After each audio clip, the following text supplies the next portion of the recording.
Espíritu de verdad. En el nombre del Padre, del Hijo, del Espíritu Santo. Amén. O Espíritu Santo, soplo del amor del Padre y del Hijo, unifica a los hombres en el cuerpo de Cristo, anima a la Iglesia y plasma en nosotros la imagen de Jesús para hacernos conformes a Él. Oh Espíritu Santo, llénanos de tu fuego, que solo puede hacernos arder de amor. Reaviva las relaciones precarias, reducidas solo a dar y tener. Haznos testigos de tu gratuidad. Haz que entreveamos en la Eucaristía tu gracia. Movilízanos para proclamar el Evangelio. Concédenos reflejar siempre tu santidad. Y tú, María, que siempre estuviste movida por el Espíritu Santo y su gracia, obténnos creer en la presencia del Espíritu en nosotros. Concédenos ser dóciles a su acción en nuestros corazones, como lo fuiste tú. Amén. Muy bien.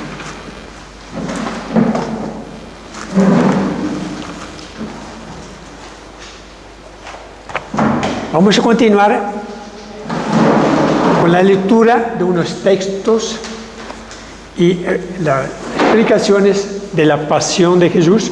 Habíamos llegado a la página 82, en el punto aquí abajo, después de estos interrogatorios. Voy a comentarles, traje conmigo este libro que es la sinopsis de los 4 evangelios. Cuando hablamos de los autores sinópticos, nos referimos a esta forma. En la sinopsis aparecen 4 o 5 columnas. Siempre empieza Marcos, Mateo, Marcos, Lucas y Juan.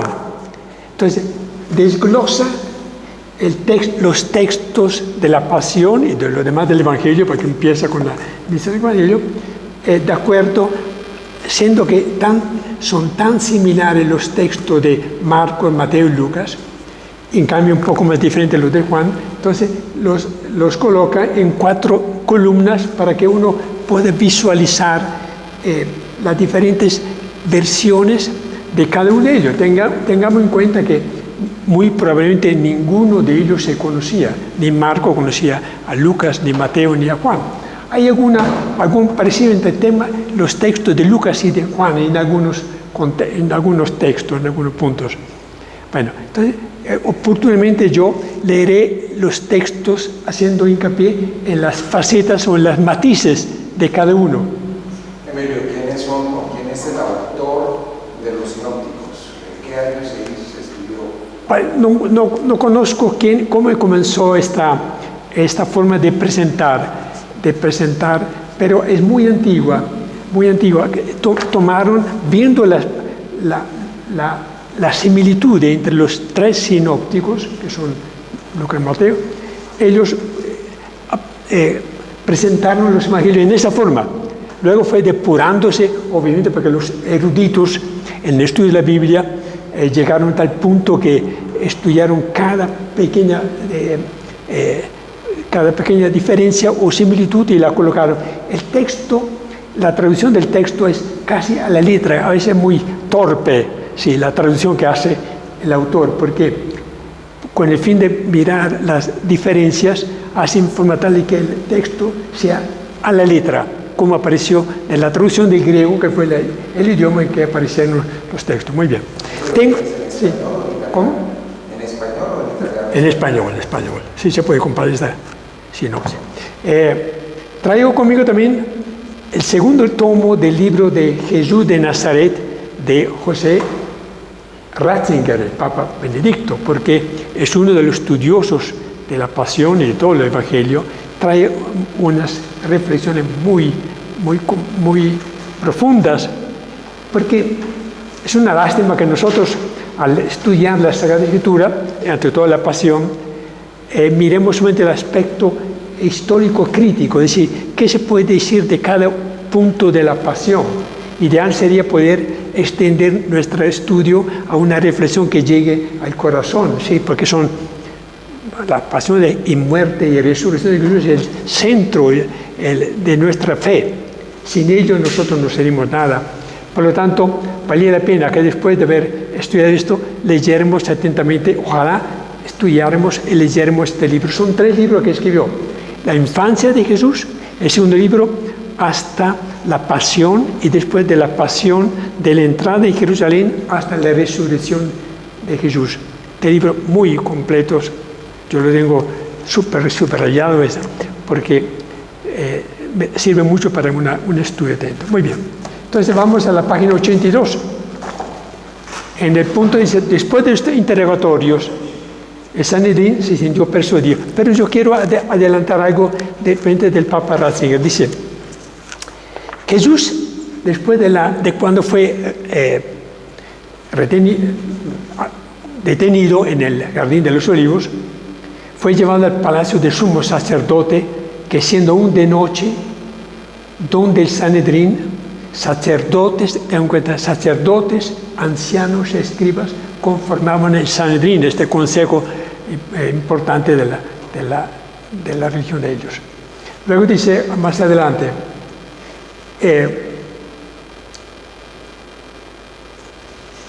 dice, hoy puede considerarse verosímil que en el caso de juicio contra Jesús ante el Sanedrín no se haya tratado de un verdadero proceso. Fue una reunión muy informal del Sanedrín aquella vez, sea por la hora tarde, ¿no? Sea porque ellos habían de antemano, durante la vida de Jesús, habían tomado la decisión que éste debía ser detenido y eliminado.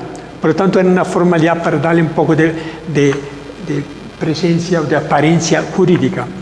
Dice, se trata de un interrogatorio, no se trata de un interrogatorio a fondo que concluyó con la decisión de entregar a Jesús al gobernador romano para la condena. Ellos no tenían la potestad jurídica de ejecutar la sentencia, sino simplemente de condenarlo, buscando pretextos, acusaciones. Luego más adelante dice, a propósito de la palabra de Jesús en el templo, que parece fueron las causales de su condena, dice, Jesús había avanzado una pretensión mesiánica con la cual se ponía en cierto modo a la misma altura de Dios. ¿Cuál era el punto? Si él se proclama Mesías, el Mesías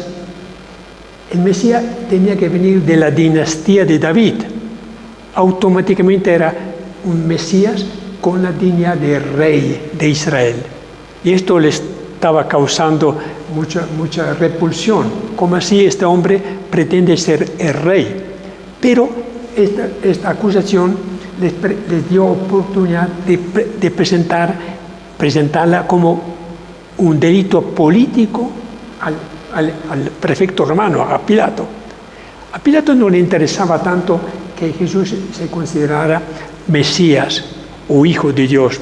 Él creía en otros dioses, pero el delito político de pretender ser el rey, esto sí le causaba, por supuesto, una impresión y una aceptación. Dice, la pretensión mesiánica es la reivindicación de la realeza de Israel. Por eso se pondrá después en la cruz. Pilato mismo dictó esta tablilla que colocaron encima de la cruz diciendo, Rey de los judíos. Lo hizo para mofarse de los judíos. Mire, vuestro rey está colgado de la cruz. Pero a la vez es que creía realmente, porque él preguntó, ¿eres tú el rey de los judíos? Y Jesús contesta, tú lo dices. Efectivamente, yo he venido para dar testimonio de la verdad. Sí, no se trata de un rey de este mundo, ¿no? Luego dice, vamos a leer a continuación. Caifás interroga a Jesús y le hace finalmente la pregunta sobre su identidad mesiánica. Después de que los testigos falsos que presentaron no le escribieron para condenarlo, dice, llegamos al punto de la pregunta de Caifás y la respuesta de Jesús. Dice, según Marcos, la pregunta del sumo sacerdote reza así, ¿eres tú el Mesías, el Hijo del Bendito? sé que lo llamaban así a Yahvé, para no pronunciar el nombre de Yahvé, que era estado prohibido, hablan del Hijo del Bendito. Jesús responde, sí, lo soy. Y veréis que el Hijo del Hombre está sentado a la derecha del Todopoderoso, que viene entre las nubes del cielo. No soy un rey de este mundo, sino un rey que viene de entre las nubes del cielo. Bueno, Mateo pone un acento particular en la formulación de la pregunta. Según Mateo dice, ¿eres tú el Mesías, el Hijo de Dios? Dice, Pedro, el apóstol, separado de Jesús apenas por una puerta, estaba en otro local, pero muy contiguo al sitio donde estaba el Sanedrín, asegura no conocerlo, mientras Jesús emite la noble confesión de fe. El primero en haberla pronunciado niega aquello que entonces había recibido el Padre que está en el cielo. Pedro había profesado, tú eres el Mesías, el Hijo de Dios, ¿se acuerda? Ahí, apenas a pocos metros de distancia, Pedro niega lo que Jesús afirma. Dice, Jesús define después con mayor precisión cómo se han entendido el Mesías. Dice, tú lo has dicho. Entonces, Caifás le pregunta otra vez, ¿tú eres el Hijo de Dios? Vosotros lo decís, yo soy yo, soy yo. No dejan margen alguno para idea que pudiera dar lugar a una comprensión política o beligerante de la actividad. Sí, no es un rey común y corriente de este mundo, es un rey diferente. Él reivindica el derecho a sentarse a la diestra del poder, es decir, de venir del mismo modo que el Hijo del Hombre, del que habla el libro de Daniel, de venir de Dios para instaurar a partir de él el reino definitivo. Entonces, él alude a este libro de Daniel que decía que a la diestra del trono del anciano va a llegar sobre las nubes el Hijo del Hombre y recibe poder y fuerza, etcétera, etcétera. En todo caso, Jesús solamente había puesto en relación alguna palabra de la Escritura, ¿no? Jesús pareció obviamente a los miembros de Sanir un atentado insoportable para la altura de Dios, para su unicidad. Ellos creían que había un solo Dios. Al decir que Él es el Hijo del Hombre que está sentado a la diestra del anciano, como lo dice el libro de Daniel, afirmaba que era Dios. Era Dios. Para ellos que creían, era monoteísta estricto, era una blasfemia el hecho de que se considerara Dios. Caifás rasgó sus vestiduras diciendo, ha blasfemado. El Papa dice, el gesto del sumo sacerdote de rasgarse las vestiduras no es fruto de la propia irritación, de la ira, sino que está prescrito al juez en funciones como signo de indignación cuando oye una blasfema. Cuando alguien se rasgaba las vestiduras. Muy bien. Entonces, a partir de ese momento comienza a bofetearlo, maltratarlo públicamente, ¿no? Dice, bueno, ahora viene la entrega a Pilato. Ya termina en la sesión del Sanedrín, entonces ellos toman la decisión de que envían una misión a Pilato para que lo condene, para que ejecute la condena a muerte que ellos habían ya proferido. Muy bien, veamos, después de esos interrogatorios.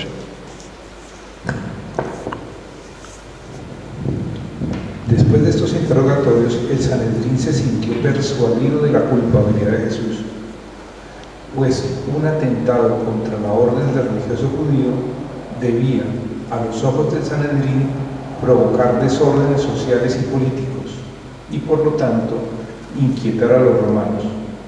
Entonces envió una delegación a Pilato para denunciar a Jesús.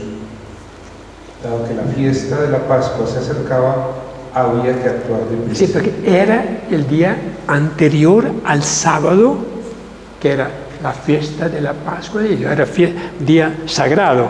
Por lo tanto, con el fin de correr, Pilato atendía desde muy temprano en su puesto de juez, porque era magistrado del emperador. Por lo tanto, muy probablemente ya desde las 6 de la mañana Jesús estaba ya en la presencia de Pilato. Veamos.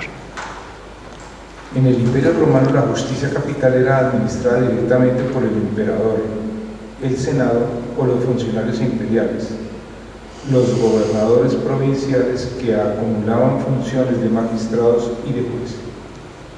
En cambio, en las provincias dirigidas por un gobernador como Judea, la justicia capital no estaba en manos de las instancias locales, era un asunto que correspondía al propio gobernador. Muy bien, sigamos. Por lo tanto, Jesús fue juzgado por el gobernador en persona, representante del emperador. ¿Cuál era el procedimiento? Rodeado de sus asesores, el gobernador organizaba y dirigía los debates a su manera. Podía convocar a las partes, escuchaba las acusaciones, valoraba si el acusado era condenable o no, dictaba la sentencia fijando él mismo la pena sin referirse a una ley precisa. Sin embargo, el juez funcionario no gozaba de una libertad absoluta. Tenía que respetar los principios esenciales del derecho, evitar los errores judiciales y proteger al acusado contra los ataques injustificados de los poderosos. Durante el interrogatorio tenía que dar la palabra a cada una de las partes y formarse una opinión imparcial. Sí, tengan en cuenta que uno de los fundamentos del Imperio Romano era el derecho romano, que hoy día estudian todavía los abogados. El derecho romano garantizaba derechos también a los acusados y no un gobernador o el Senado o un funcionario no podía condenar sin escuchar las partes, digamos. Siguiendo este procedimiento, Pilato dio primero la palabra a los delatores, a los jefes judíos que habían ido a acusar a Jesús. Ellos lo acusaron de ser una amenaza contra el orden público y de resistencia al poder romano, debido a las pretensiones mesiánicas del carácter. Es decir, por el hecho de considerarse Mesías, automáticamente o implícitamente decía, yo soy rey de la dinastía de David, por lo tanto con poderes. Pero este mal interpretado podía prestarse para que Pilato entendiera que era una amenaza para el Imperio Romano en esa provincia, ¿no? Voy a mirar aquí algo que dice nuestro Benedicto XVI. Dice, el interrogatorio de Jesús ante el Sanedrín concluyó como Caifás. Jesús había declarado a sí mismo Mesías. Había pues reclamado para sí la dignidad regia de ser rey, aunque entendida de una manera singular. Dice que entre Pilato y Jesús, el evangelista Juan dice que hubo un diálogo, mientras que los demás, Marcos, Mateo y Lucas, no mencionan el diálogo que hay. Vamos a verlo a continuación. Juan es el único que relata el coloquio entre Jesús y Pilato, en el que la cuestión de la realeza de Jesús y del motivo de su muerte se resalta en toda profundidad. Voy a leer un poco lo que dicen los autores. Dice, Mateo dice, llegado al amanecer, celebraron consejo contra Jesús todos los jefes de sacerdote y los ancianos del pueblo. Entonces, ya sabemos que no fue el pueblo judío lo que lo condenó, como el movimiento antisionista trata de decir que todos los judíos son responsables de la muerte. Fueron apenas la aristocracia del templo, este círculo muy limitado del templo, ancianos, sacerdotes y escribas, fueron los que lo condenaron. Marco dice, y al momento y al amanecer, habiendo preparado el consejo, los jefes de sacerdotes y con los ancianos y los escribas y todo el Sanedrín. Tengan en cuenta, en el Sanedrín estaba José de Arimatea, estaba Nicodemo, los cuales de repente no asintieron a la condena, pero eran 2 personas apenas contra la mayoría, que por lo tanto no tenía mucho peso. Lucas dice, y cuando llegó el día se reunió la asamblea de los ancianos del pueblo, los jefes de los sacerdotes, los escribas, y los condujeron al Sanedrín. Sí, bueno. Juan dice, conducen a Jesús de donde Caifás al pretorio. El pretorio era el lugar donde estaba instalado Pilato, el prefecto romano. Era el amanecer. Entonces, muy temprano, habrá sido a las 5 o las 6 de la mañana. Por lo tanto, la reunión del consejo tuvo que durar bastante por la noche, después de la captura de Jesús en el Getsemaní hasta las... Entonces, parte estaría en presencia del Sanedrín y parte en la cárcel donde fue maltratado. Y ahí empezó la pasión fuerte. Y ellos no entraron en el pretorio, dice San Juan, dice el apóstol Juan, para no contaminarse, sino para poder comer la Pascua. Como la tarde de ese día comerían la Pascua, el Cordero Pascual, ellos, para no contaminarse entrando en un tribunal pagano, ellos no entraron, se asomaron a la puerta y Pilato sale para ver qué acusación tiene contra Jesús. Bueno, comparecencia de Pilato. Lucas dice, comenzaron a acusarle, diciendo, hemos encontrado a este pervirtiendo a nuestra nación e impidiendo dar tributos al César, diciendo que es Cristo Rey. Aquí está la acusación. Pervirtiendo y autofirmándose como Mesías, como Rey. Juan dice, salió pues Pilato fuera donde ellos salió y manifiesta, ¿qué acusación traéis contra este hombre? Respondieron y le dijeron, si no fuera este un malhechor, no te lo habríamos entregado. ¿No? Jesús fue puesto delante del gobernador, dice Mateo, y le preguntó el gobernador diciendo, ¿tú eres el rey de los judíos? Marco trae esta. Y le preguntó Pilato, ¿tú eres el rey de los...? Fíjese que entonces que hay mucha coincidencia entre los sinópticos. La pregunta, ¿tú eres el rey de los judíos? Lucas también, Pilato le preguntó, ¿tú eres el rey de los judíos? Tengan en cuenta, los tres sinópticos tenían una fuente común, que era Marcos. Marcos es el evangelio del cual ellos trajeron la información inicial. Tenían también sus propias fuentes personales, porque habían investigado, como dice Lucas, asiduamente lo que había ocurrido. Además que la pasión de Jesús y la muerte eran un hecho mucho más recientes, sobre el cual había mucha más información, porque mucha gente había participado. Por lo tanto, tenían información bastante completa. Juan dice, les dijo Pilato, tomadle vosotros según vuestra ley y juzgadle. Pilato dice, ¿para qué me mandan aquí una persona con acusaciones que no tienen nada que ver con mi autoridad? ¿No? Le dijeron los judíos, no nos es lícito matar a nadie. La autoridad, la ejecución corresponde a Roma. Para que se cumpliese la palabra de Jesús que había dicho, señalando con cuál muerte iba a morir. Entró de nuevo Pilato en el pretorio y llamó a Jesús. Entonces, primero salió para ver qué tiene contra él.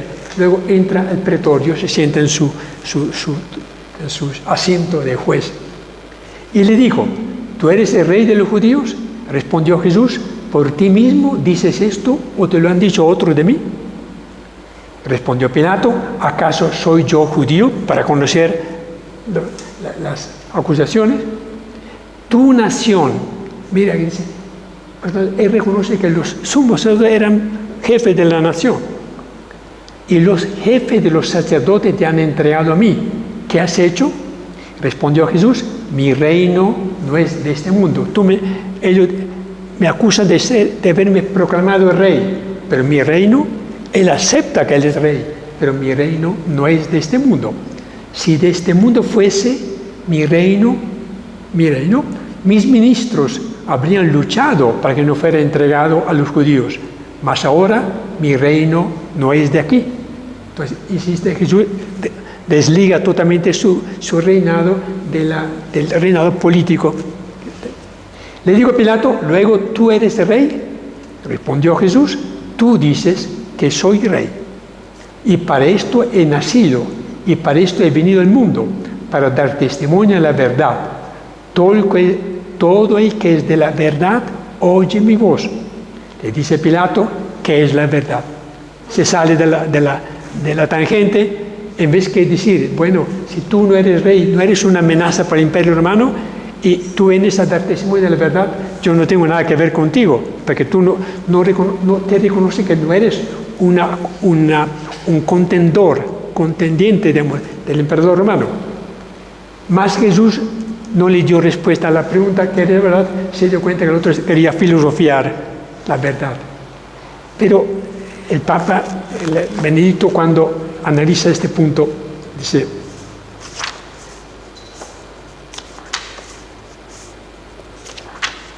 la verdad.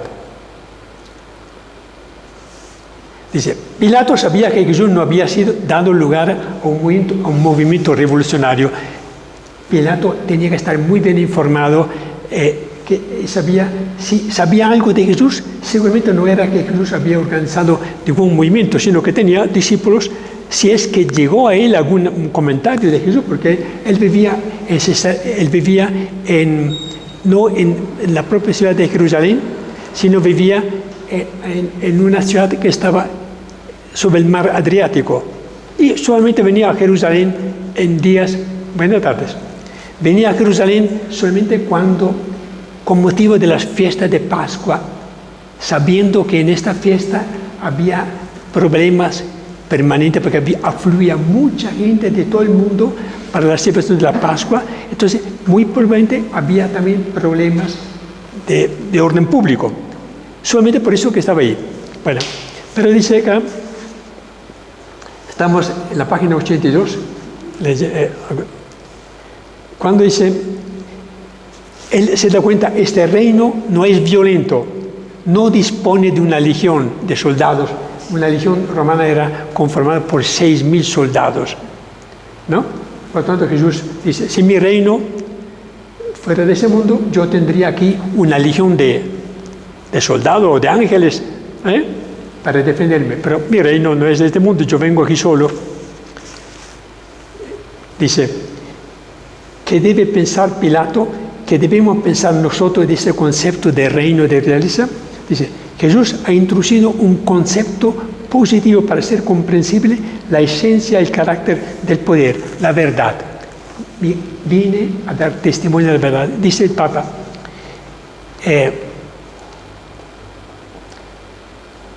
Jesús caracteriza la esencia de su reinado como el testimonio de la verdad. Pero la verdad es acaso una categoría política.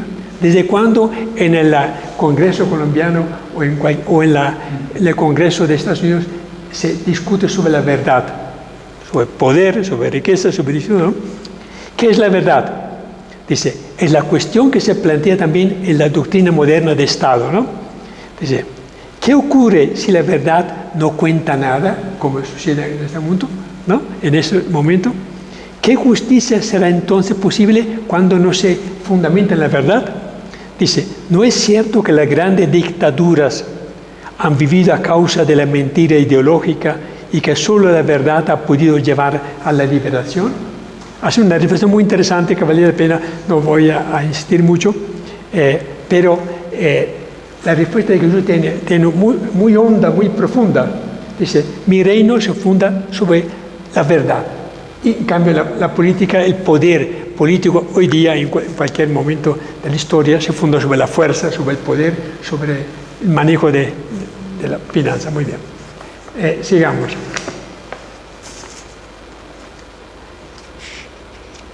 ¿Habíamos llegado? Siguiendo este procedimiento,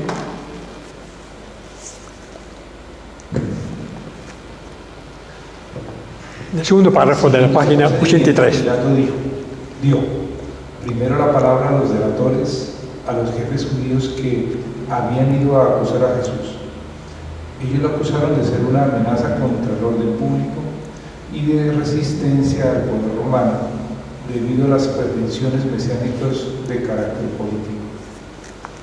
Después Pilato dio la palabra al acusado, pero Jesús guardó silencio.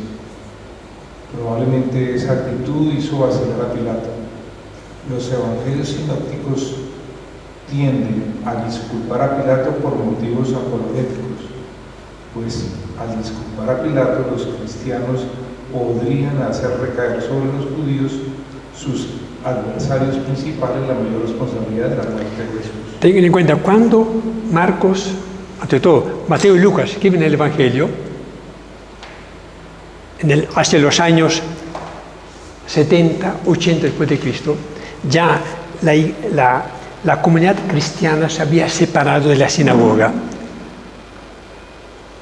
Así, la sinagoga había, como diría, excomulgado a la comunidad cristiana porque reconocía que Cristo era Dios. Por lo tanto, ellos después de la destrucción de Jerusalén en el año 70, ¿no? Hubo una división neta entre los judíos, los fariseos que se habían largado de la ciudad antes de la destrucción, habían ido a una ciudad sobre el Mediterráneo que se llama Yamnia y se habían organizado alrededor de la Torá.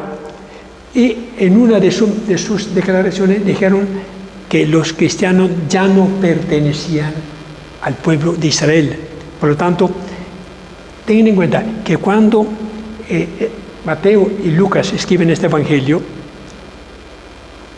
tratan de disculpar a Pilato para evitar la reacción de Roma.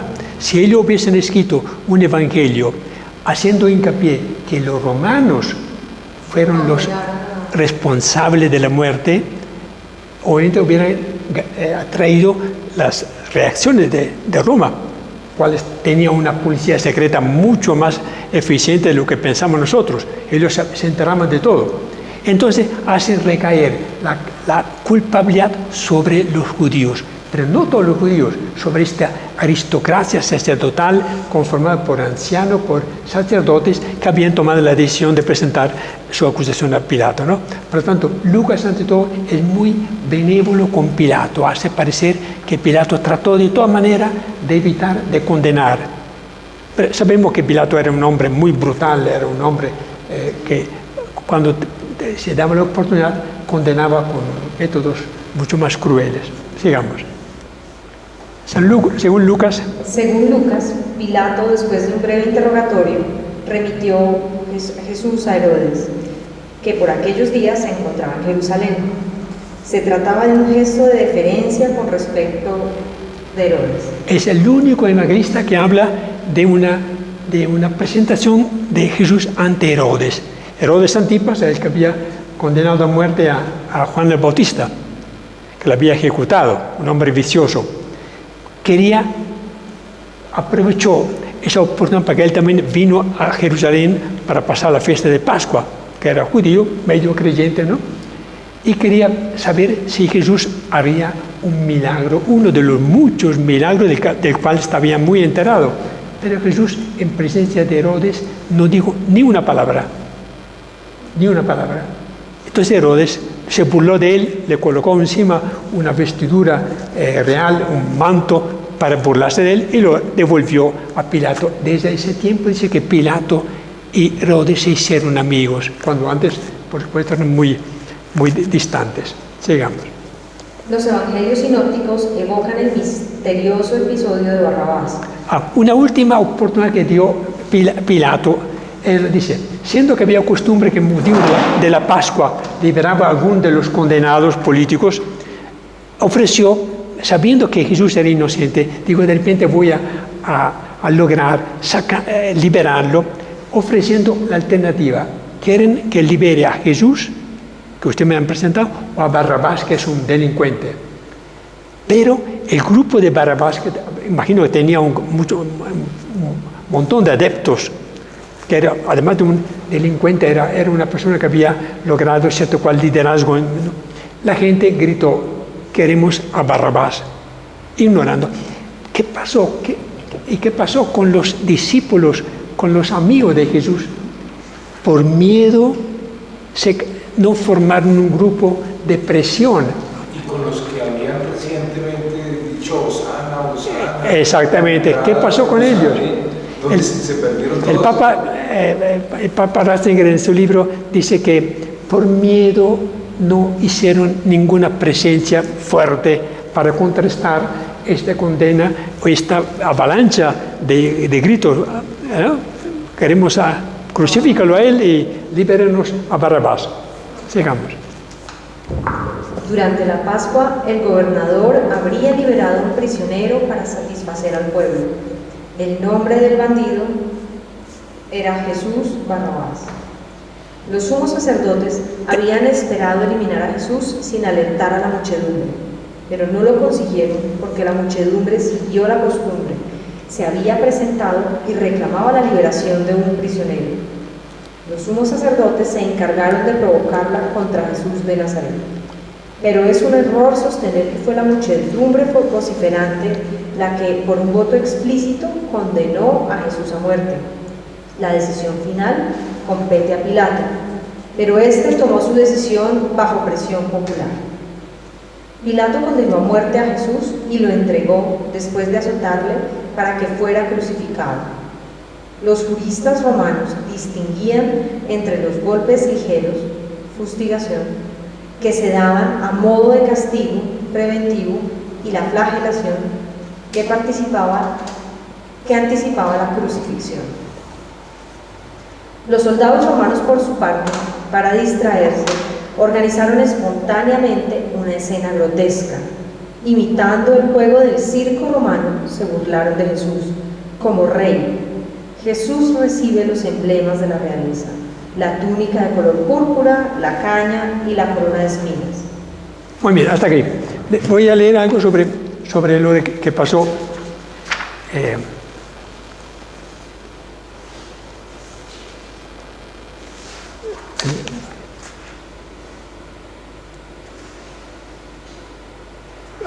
En Lucas 23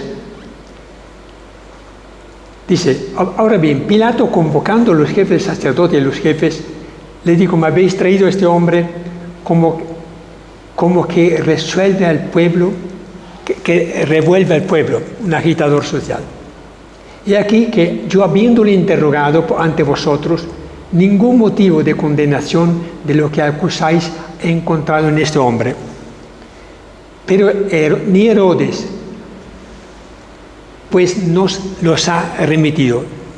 Tampoco Herodes lo ha encontrado algo. He aquí que nada digno de muerte ha sido cometido por él. Castigándole pues, le soltaré. Él dice: voy a mandarle a flagelar, a azotar, y luego lo suelto, pensando que con esto lograría la compasión de estos acusadores. Ahora bien, tenía la obligación, aquí viendo. También Juan reconoce esto. Juan dice: y Pilato salió fuera y le dijo: he aquí que los conduzco fuera, para que sepáis que ningún motivo de condenación encuentro en él. Ahora bien, habla de la costumbre de Barrabás, etc. Luego viene, pregunta otra vez a Jesús. Le pregunta, dice el apóstol Juan: ¿de dónde eres tú? Entonces, una vez más, Pilato interroga a Jesús: ¿de dónde eres? Jesús le dijo, no le dio respuesta. Le dice pues Pilato: ¿a mí no me hablas? ¿No sabe que tengo poder para soltarte, tengo poder para crucificarte? Respondió Jesús: no tendrías ningún poder contra mí si no te hubiera dado desde arriba. Por eso el que me ha entregado a ti tiene mayor pecado. Aquí claramente Juan dirige su acusación. Mire, los que te han entregado, que fueron los sacerdotes, tienen mucha más responsabilidad que tú en tomar la decisión.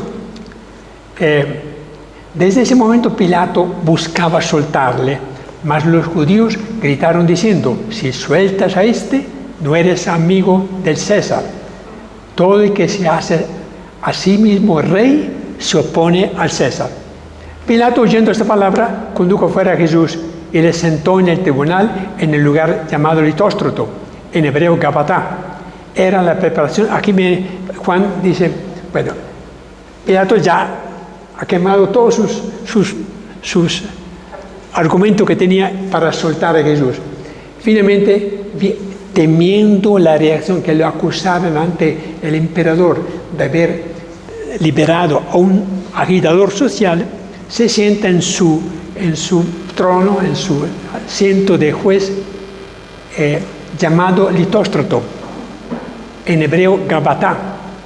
Era la preparación de la Pascua. Mire, en ese mismo momento, cuando Pilato condena a Jesús, los judíos acostumbraban subir al templo para sacrificar el cordero o el cabrito que tenían que asar para la comida de esa noche, la Pascua, ¿no?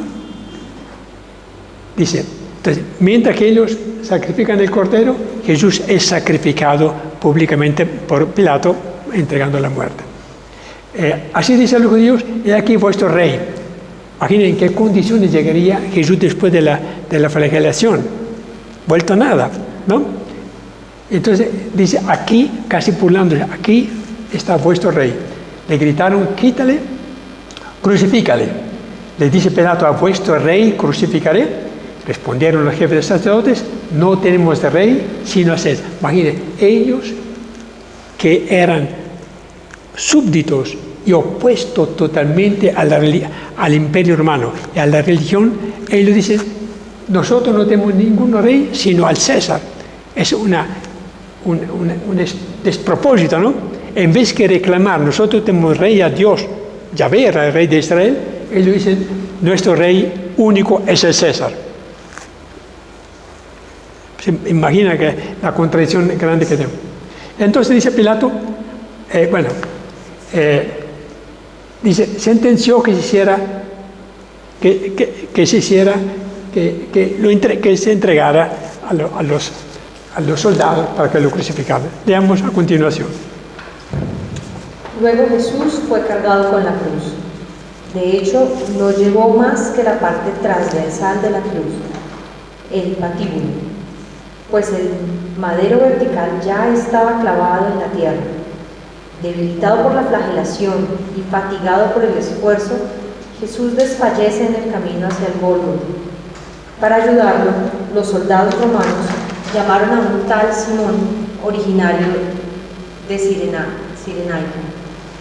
Ahora, hasta ahí. Pasamos ahora a la página 68. Vamos un poco completando porque hay diferentes páginas. 68. Ahora regresamos un poco porque estaba ahí, mira, en la página 68. Conducción de Jesús. Sí. Transporte de la cruz y Simón el Cirineo. Los sinópticos describen la misma acción. En Marcos, Pilato entregó a Jesús para que fuera crucificado. En Lucas y Juan se dice que lo llevaban y tomaron a Jesús consigo. Se refiere no a las autoridades judías, sino a los soldados romanos. Los mismos soldados que habían flagelado, azotado a Jesús en el pretorio, que habían hecho esta burla, esta caricatura, ¿no? Son los que, el pelotón que conduce a Jesús al Calvario. Hacia un lugar fuera de la ciudad amurallada. Según las costumbres judías, el blasfemo debe ser llevado fuera del campamento y lapidado por toda la comunidad. El propio Jesús había dicho que ningún profeta será justiciado fuera, dentro de la ciudad, sino fuera, que era una ignominia. No pertenece más a Jerusalén, a nuestro pueblo, por lo tanto, fuera de la ciudad podemos condenarlo. Los cuatro evangelistas hablan que Jesús transportó la cruz. Marcos usa el término tomar, recoger, Lucas llevar y soportar, y Juan llevar y sostener.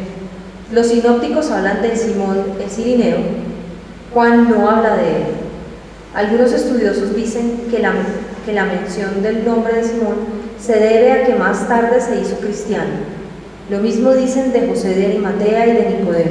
Sí, muy probablemente ese hombre no era ni judío, venía de Cirene. Cirene es una ciudad de Libia. Como dio la Pascua, o venía del campo, tenía alguna finca, etc. Venía de pura casualidad. Le echan mano para que ayuden a él. Estaba con los dos hijos. Uno de los dos se llama Rufo, aparece en la carta de San Pablo, el hermano manda saludo a Rufo. Muy probablemente era Simón, después de haber colaborado llevando la cruz, se convirtió al cristianismo, por eso lo mencionan con nombre propio en los testimonios, y también Rufo, su hijo. Muy bien. No dice que Simón fuera judío. Simón es un nombre griego y los nombres de los hijos, Rufo y Alejandro, también. Algunos piensan que Rufo es el mencionado en Romanos 16:13. La ausencia de Simón en Juan se debe a que el evangelista presenta a Jesús como rey, que da su vida libremente y que lleva a cabo su inmolación solo con la ayuda del Padre. Muy bien, sigamos. Jesús habla con las mujeres. Miramos ahora el momento del viaje de Jesús a la cruz.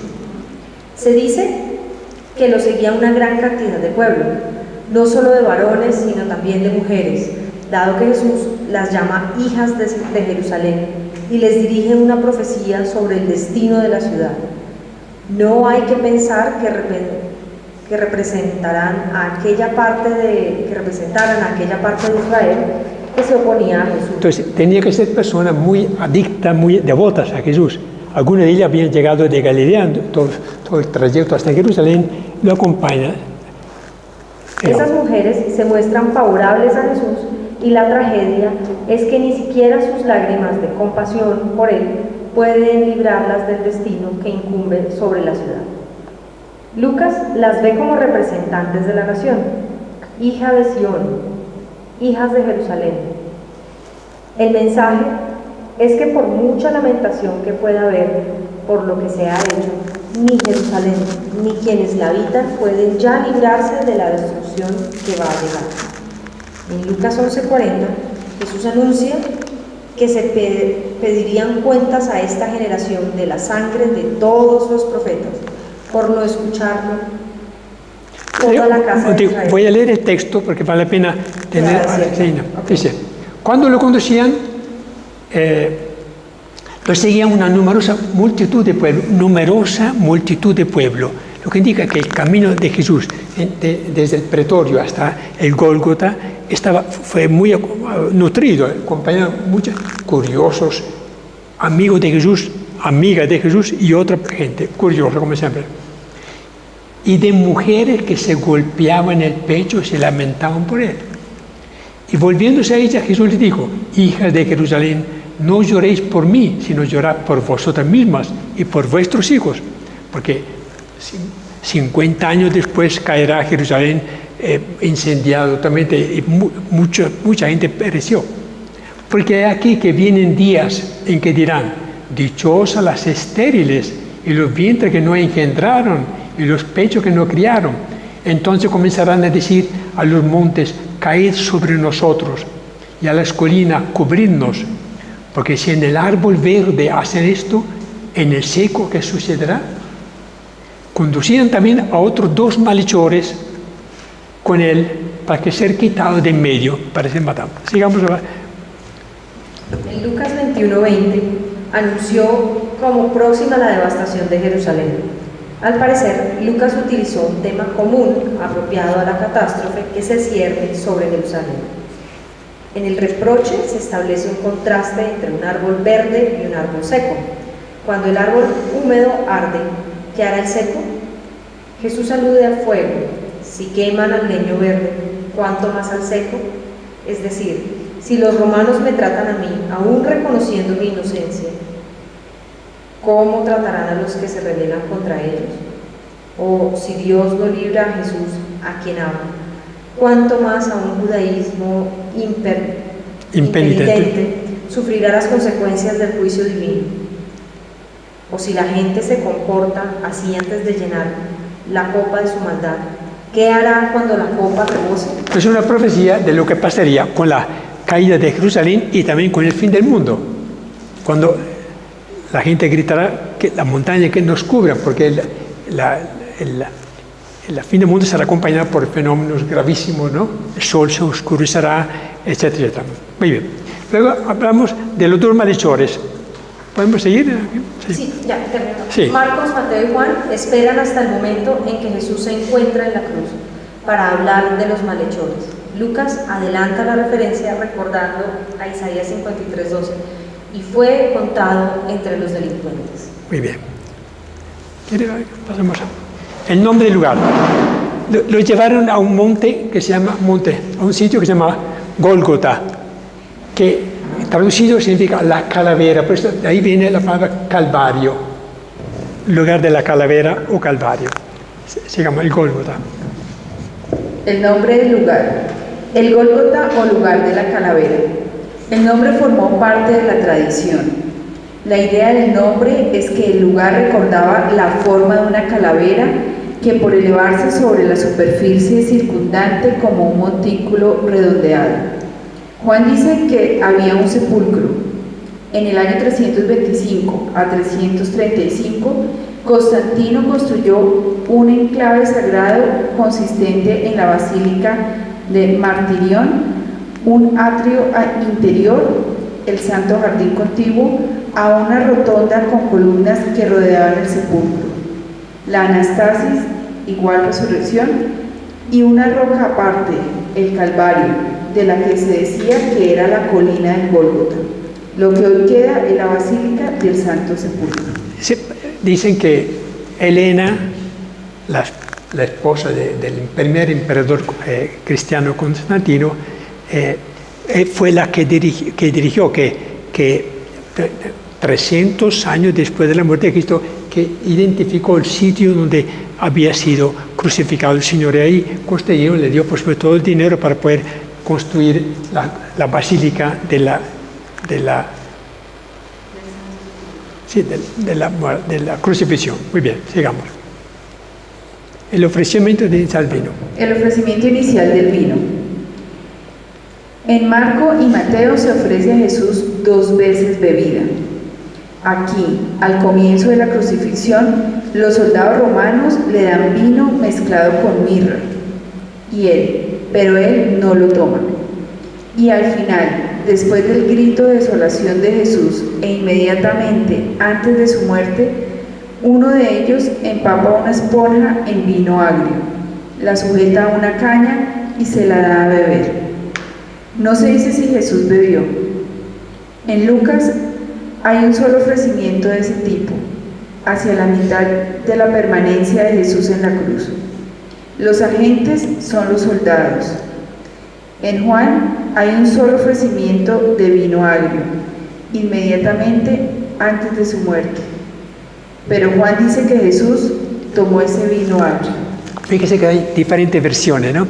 Unas dicen que antes de ser crucificado, tendido en el suelo y crucificado con clavos, se le dio una bebida para que aguantara, porque fue el hecho más doloroso, ¿no? Otros dicen que hubo una segunda y una tercera entrega, que la última fue con un asta larga. Significa que la altura de la cruz estaba a 2 metros y pico, para que no hubieran alcanzado a darle un vaso, una copa de vino con agriado, ¿no? Bueno, veamos a continuación. La idea del benevolente ofrecimiento de vino para atenuar el dolor se encuentra en Proverbios 31, 6, 7. Dad bebidas fuertes al que va a perecer y vino a los que están en amarga desolación. Cuando beban, olvidarán su miseria. Probablemente la mención de la mirra puede asociarse con la costumbre antigua de aromatizar el vino. En Marcos, quien ofrece el vino son los soldados romanos. Eso explica por qué Jesús no lo tomó, porque era ofrecido por los mismos que lo habían maltratado y escarnecido. Cuando los reyes fueron a adorar al Señor, dicen que trajeron oro, incienso y mirra, algo que aromatizaba las bebidas, ¿no? Aquí aparece la mirra como elemento con el cual los soldados romanos quisieron, pero dice que Jesús no podía aceptar, de los que lo habían burlado, escarnecido y azotado, no podía aceptar esta bebida, que la intención de él era de atenuar un poco el dolor. Siga. Beber el vino mezclado con mirra que le da a sus enemigos para mitigar, él había sido como echarse atrás en el compromiso asumido. Mateo ha sustituido el vino con mirra por vino mezclado con hiel.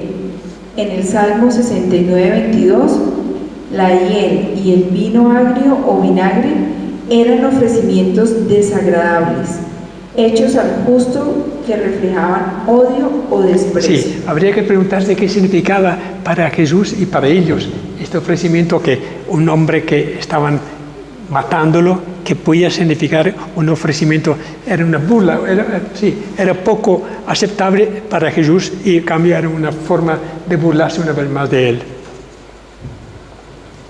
Con eso Mateo indica que Dios había predicho por medio del salmista que el justo sería maltratado por sus enemigos. Por esta razón, Jesús probó la hiel que había sido mezclada con vino para mortificarlo y se dio cuenta de la burla. El ofrecimiento del vino mezclado con mirra o hiel es históricamente verosímil. Sí, muy bien. Ahora viene otra, la crucifixión. Miren las diferentes versiones de los 4 evangelistas. Marco dice, y lo crucificaron muy sobriamente, pero no indica ni cómo, ni dónde, en qué forma. Mateo, pero habiéndolo crucificado. Lucas, allí lo crucificaron. Uno esperaría de ellos que lo explicaran un poco la forma como lo hicieron. Y Juan, donde del Gólgota lo crucificaron. Dice, leo yo brevemente, ni una sola palabra sobre la forma de la cruz, cómo fue fijado en ella, sobre la intensidad del dolor. El término cruz en griego, stauros, por eso que stauros se escribe con la T en griego. Antiguamente los obispos y papas firmaban sus cartas a la comunidad cristiana anticipando, colocando antes del nombre una T, que significaba la cruz. Sí, eran pastores de una comunidad de Cristo que había muerto en la cruz, la tau. Bueno, en griego se refiere a la estaca o poste al que una persona puede ser fijada de varios modos, empalándola, colgándola, esta persona, clavándola o atándola. Había 4 formas de ejecutar la crucifixión. Siga, así Heródoto, el historiador. El historiador Heródoto asocia la crucifixión con medos y persas, porque fueron ellos los que emplearon como a gran escala este castigo. Sí. Con Alejandro Magno, la crucifixión se convirtió en una práctica helenística común. Tácito habla de la cruz como una pena aplicada a los esclavos. Los romanos no aplicaban la cruz a miembros de la clase alta o de la nobleza. En el siglo I, Jesús, el primer judío en sufrir la crucifixión. Sí, fue el primer judío del siglo I. Cicerón la describe como la pena capital, cruel y horrorosa. Séneca habla de la cruz como del árbol infame. El palo vertical estaba ya levantado en el lugar de la crucifixión. El horizontal era sujetado a él de 2 formas. Se obtenía así una cruz latina, punto. En esta forma, como está la crucecita. A esa cruz de 4 brazos correspondía la cruz de Jesús, según Ireneo, quien añade a ella una pieza de apoyo a modo de asiento. Dice que en la mitad de la cruz había un sitio donde él pudiera sostenerse, porque colgado se hubiera desplomado, ¿no? Bueno, son opiniones. La altura de la cruz, siga. La altura de la cruz era tal que los 3 evangelistas dicen que se necesitó una caña para elevar una esponja empapada en vino hasta los labios de Jesús. La cruz de Jesús podía estar 2.30 metros de altura. Ningún evangelista dice cómo fue fijado Jesús en la cruz, si fue atado o colgado. En Lucas 24:39 dice Jesús: ved mis manos y mis pies, lo cual induce a creer que habían sido traspasados por clavos. San Ignacio, uno de los padres de la iglesia, San Ignacio afirma que Jesús fue realmente clavado. Sin embargo, la terminología usada por los evangelios no exacta desde el punto de vista médico, atravesando las palmas, los clavos no habrían soportado el peso del cuerpo, sino que habrían desgarrado las manos. La mayoría de los especialistas dan por supuesto que los clavos fueron puestos a Jesús en las muñecas. Sí, no en la palma de la mano, sino en la muñeca para que hubiera aguantado el peso. Sí. La repatriación... No, repartición. Uy, perdón. Estoy sin las gafas, carrera, y no me sirve. La repartición de los vestidos. Sus vestidos fueron repartidos. Los evangelios no aclaran si Jesús fue fijado desnudo en la cruz. El procedimiento normal de los romanos era crucificar a los reos desnudos, pero hicieron una concesión especial al horror judíos, a la desnudez, y permitieron el uso de alguna prenda similar al taparrabo, que los evangelistas pensaran que los romanos habían permitido a Jesús ir vestido al Gólgota, parece favorecer una respuesta afirmativa. Sin embargo, entre las representaciones más tempranas de Jesús crucificado, hay varias tallas en piedras preciosas donde Jesús aparece desnudo. Sí, entonces, el hecho de que Jesús llegara al Gólgota vestido, tanto así que repartieron, cortaron en cuatro partes se le repartieron. Pero la túnica, dice Juan, la túnica inconsútil, ¿no? La rifaron entre ellos. Lo que indica que si permitieron que Jesús llegara vestido al Calvario, es muy probable que ellos, por respeto por las tradiciones judías, le hubieran puesto algo para tapar la desnudez. Sin embargo, dice que antiguamente se encontraron algunas figuraciones muy preciosas en el cual Jesús aparece desnudo. Entonces queda pendiente de esta cuestión.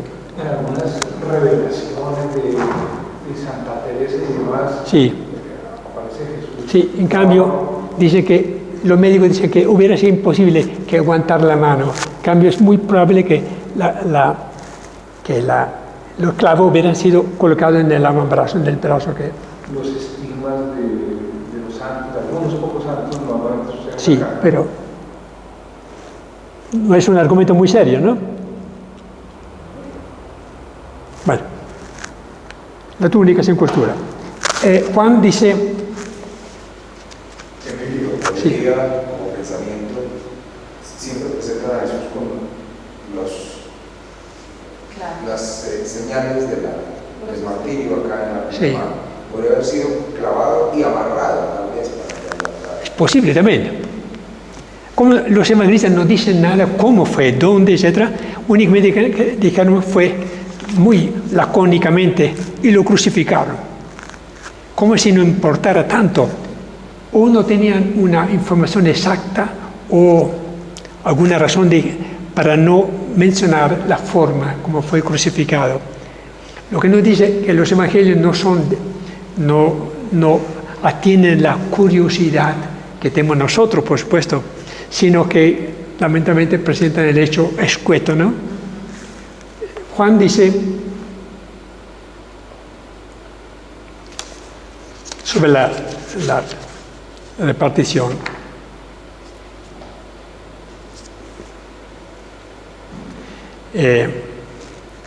Salió al lugar llamado de la calavera, que se llama en hebreo Gólgota, donde lo crucificaron.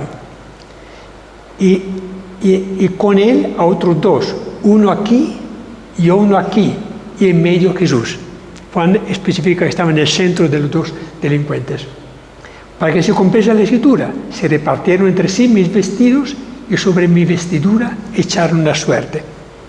Pilato, bueno, hasta ahí sí, escribió también un rótulo y bueno, vamos adelante. La hora tercia. ¿A qué hora fue crucificado Jesús?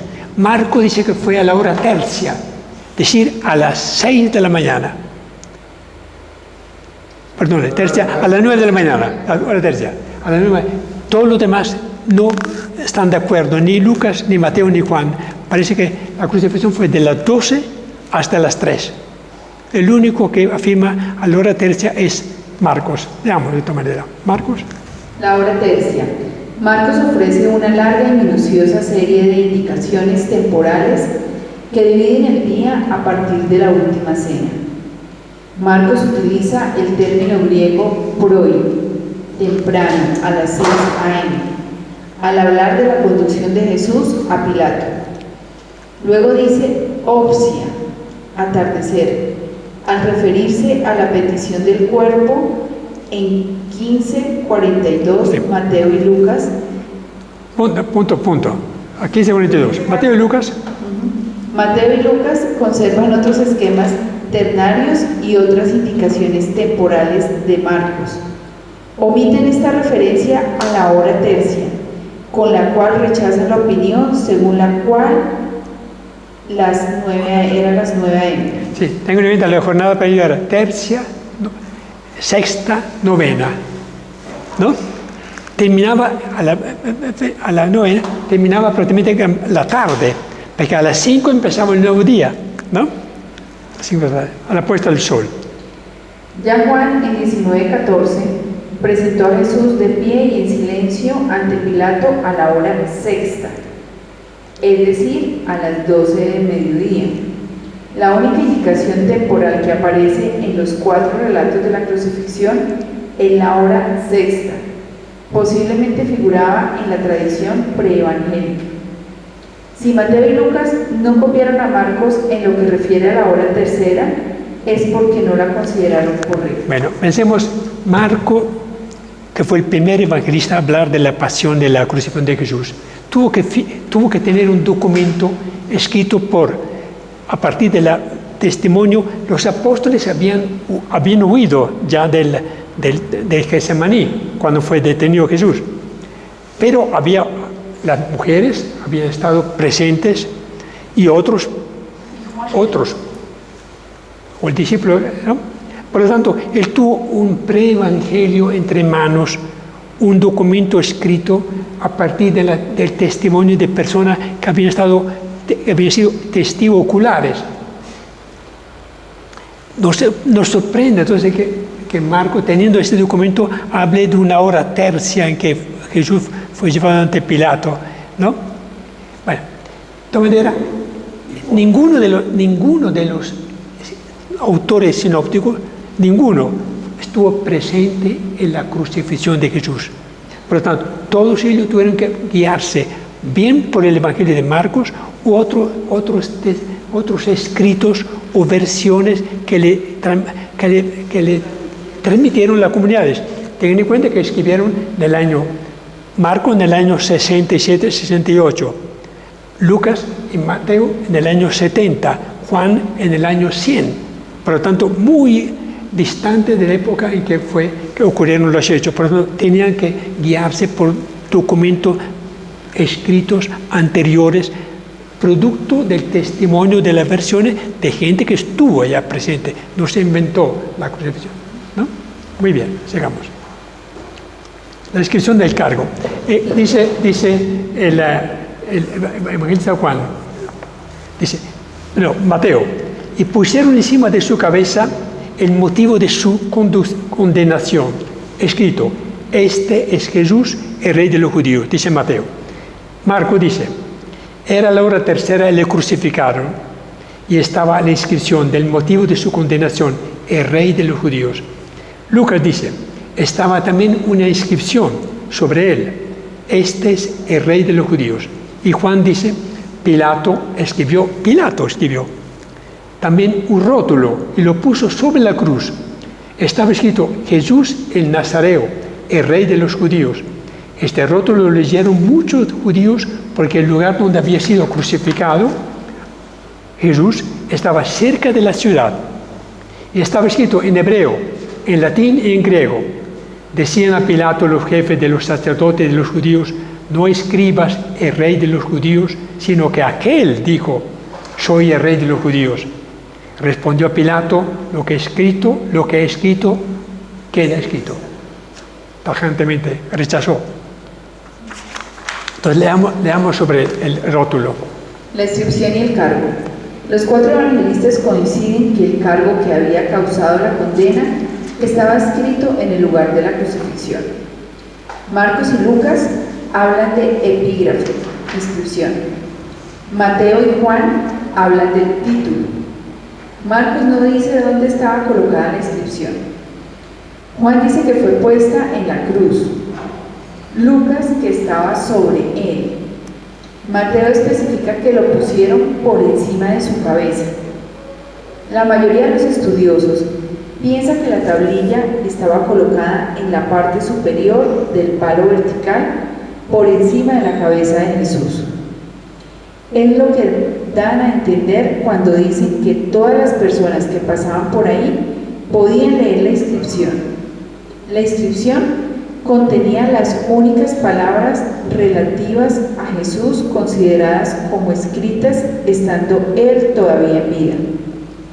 Cada uno de los evangelistas las recoge de distinta manera. Es interesante, entonces, lo que confirma que cada uno de ellos tenía fuentes diferentes que traían para poder escribir su evangelio. Cada uno, por tanto, no tenía comunicación para ponerse de acuerdo, como nosotros pretenderíamos, ¿no? Hoy día con un WhatsApp uno fácilmente puede ponerse de acuerdo.